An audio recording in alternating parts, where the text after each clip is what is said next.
The legacy of colonialism is baked into every facet of every culture on the planet. Oh yeah, it's going to be one of those kinds of videos, I'm sorry. You know, one of those pseudo-intellectual think pieces that start off with a quote from a popular media personality and the thumbnail is a pointed political cartoon. Strap in, it's going to be a pretentious ride.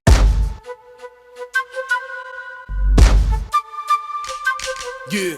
Let's get this out of the way first. I'm British, born and bred, so everything here will be geared almost entirely around Britain and British perspective, which may or may not be applicable to anywhere else, so I apologise if this is all totally irrelevant to anyone else watching this. It is my position that imperialism is one of, if not the, most egregious and despicable crimes in human history, and is still to this day responsible for an insurmountable level of suffering for the descendants of those whose land was stolen, exploited and used up as capitalism used that perceived weakness as an excuse to further exploit those in desperate need, and that it is unacceptable that we are not constantly being reminded of it. It's astonishing and has led to a horrific amount of British nationalism that seems to at best trivialise and at worst actively celebrate what can only be described as atrocities. Imperialism and education. Okay, so let's dive right in. First off, I find the lack of information about the history of imperialism that appears in school curriculums astonishing. I feel like a lot of the time schools only teach the positive aspects of British history with an enormous focus on the world wars while sort of exaggerating our part in it. 2 world wars and 1 World Cup, anyone? The prime example of this, and the thing that inspired this video, was the relatively recent debate over Winston Churchill and his repeated victories in multiple greatest British person ever to have lived polls and votes, despite deliberately starving millions of Indian peasants to death whilst calling them subhuman and ordering troops to open fire on protesters in Greece. I have provided links in the description, but I would recommend that you look it up for yourself. This is a war criminal who appears on the £5 note. And of course there's more. If this was a video solely about war crimes and crimes against humanity committed in the name of empire, it would probably be a list that would go on for hours. Imperialism and its legacy is the most terrible crime ever committed in the history of the human race and has been the cause for so much suffering that we in the West should never, ever be allowed to forget it, although we constantly bang on about the Nazis and that hasn't even stopped the recent resurgence in literal out and proud fascists, so maybe that wouldn't even work. Even today, every child who dies of starvation, lack of access to clean drinking water or medication is a victim of imperialism. After all, why are developing nations so poor to begin with? The answer, of course, is because their wealth was stolen hundreds of years ago and hoarded to this day. I didn't realise most of this until I read up a bit more on it as an adult, and yep, that stuff definitely happened, but that, in my opinion, is the problem. I had to actively go and look it up because I was never taught anything like that through my entire time in the education system. This is why I'm often accused of seeming ashamed of being British, patriotism, flying the flag, etc., because it's only relatively recently that I've discovered quite the extent of the monstrous things that have been done in the name of British imperialism. Like, did you know that the British embraced concentration camps and used them on the Boers in the 20th century? I didn't, but my South African partner did, because it's a part of history that South Africa doesn't have any interest in covering up, or at least not keeping close to its chest. So nowadays, after having read up on it, when I see people saying that they're proud to be British, I now have to stop and wonder whether they're also proud of the legacy of imperialism, genocide and atrocities carried out in the name of Britain over the past few hundred years. For UKIP and the far right, the answer to this question is undoubtedly yes.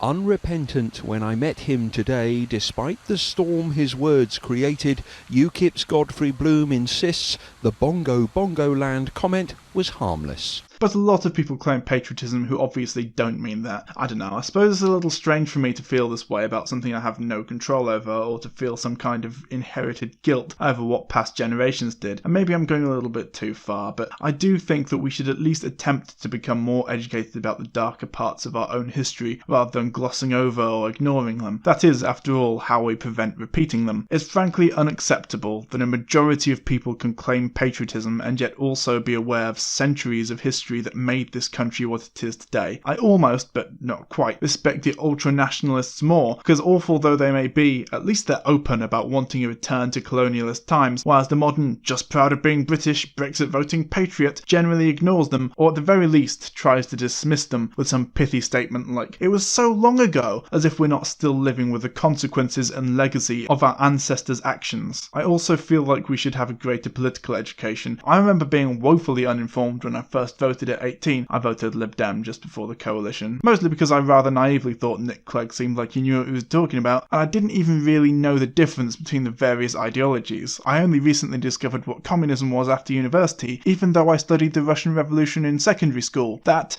is unacceptable. Also, for some reason, we like to forget that it was in large part due to the USSR that World War II was won how and when it was, but it further inflates this idea that Great Britain won the war basically on its own, maybe with a little help. The weird, macabre obsession with the war years is honestly disturbing, and I didn't even really notice it until my partner, coming in with an outside point of view and frame of reference, pointed it out. Patriotism and pride and flags. I don't necessarily think we should be ashamed of our monstrous past, but I do think that we should at least be aware of the unsavoury parts of our history and actively make an effort to remember and move on from them whilst acknowledging them. We can talk about reparations, but that's a whole can of worms. Take Germany, for example. There are plenty of proud patriotic Germans, but the Nazis feature prominently in their education. Germany also has plenty of fascinating, great periods of its history, but they don't try to deny or cover up the dark parts of it either. I feel like trying to forget imperialism is a common thing amongst the imperial nations, and just a cursory glance into the atrocities committed during this time is enough to see why. Only go looking for it if you want nightmares. Not just the UK. The US likes to pretend that the Native Americans and the Founding Fathers got on swimmingly. They even have a holiday celebrating it. And in the case of Stefan Molyneux, they insist that it's just a coincidence, that there just aren't that many of them anymore. And Japan was recently caught playing down the Nanking Massacre in their history books. The counter-argument to this is, but other people are allowed to be patriotic of their countries, which is an interesting perspective, so I'm going to do my best to deal with it now. The case I usually come up against is South Africa, because my partner is an extremely patriotic South African, and I often come across as an almost anti-patriotic British man, which is an interesting dynamic to say the least, so let's deal with that then. From my perspective, the thing about South Africa is that the reason it, along with pretty much all of Africa, is suffering is also because of imperialism, but on the opposite end. We tend to look at other countries and say, they can be proud of their flag, why can't we? But the difference is because a lot of those countries are direct victims of atrocities committed under our flag, so their celebration is often one of relief and freedom and independence from that oppression, whereas our pride is one of victory and a kind of arrogant we own you attitude, although that's obviously no longer the case. Also, I suppose that I have misgivings about the flag because unlike South Africa, Japan, Germany, etc., our flag didn't change. The flag that symbolised the nation that imposed apartheid, an idea first instituted by the British, but let's ignore that for a moment, shown here, is not only not the flag anymore, but the only people who use it now are far-right losers like Dylan Roof in the US or just nationalists in South Africa. It was changed in 1995 to this. But flying the old flag, the one that represented white supremacy, is not quite illegal, but highly frowned upon, and seen in a similar way to the Confederate flag in the USA. Likewise, the Japanese flag is no longer the imperial flag, and once again it is frowned upon and seen as a symbol of nationalism and embraced by far-right groups. We could go on like this. The German flag is no longer the swastika and has no iron cross, etc. On the other hand, the Union Jack has not changed in centuries, barring a couple of comparatively minor changes like adding in the cross of St. Patrick, between the atrocities committed throughout the 18th and 19th and much of the 20th centuries. Oh yeah, there's a little bit more red on it now, totally different. I don't think we should necessarily be ashamed or any less proud of our history and culture, but I do think that we should at least acknowledge it and try to be more humble, understanding and empathetic because of it. The West in general stole resources, abused and enslaved the people, and committed what would now be considered war crimes during the imperialist years, and we are still feeling the effects of that today. Africa is not the most unstable, impoverished and generally struggling continent by accident. It's like that because of the legacy of Western imperialism, and it is the height of callousness to ignore that. The image in the thumbnail of this video demonstrates this idea better than words can. Here is the original black and white version though, to prevent you having to leave the video for reference. Conclusion. You can't abuse and dismantle an entire continent for financial gain and then leave and expect things to still be okay or to go back to the way they were before, just like you can't abuse a person for decades and then one day up and leave and expect them to be as stable as they were before the abuse. If this were the case, therapists would not be a thing. I feel like we should have much more time in history classes dedicated to imperialism and its effects. It might also help us to have much more of a nuance nuanced, empathetic view of ourselves and our history. We get bombarded with so much "Britain is great and here's why" rhetoric, and it leads to a lot of blind flag-waving, borderline American patriotism. At least we don't have to salute the Union Jack every morning and pledge allegiance to it with our hands placed firmly over our hearts. That's one positive thing, I suppose, and an alternative perspective might help to add a little balance. I'm not proud to be British, and if you are, then fine, but I warn you, as first impressions go, I may think that you're one of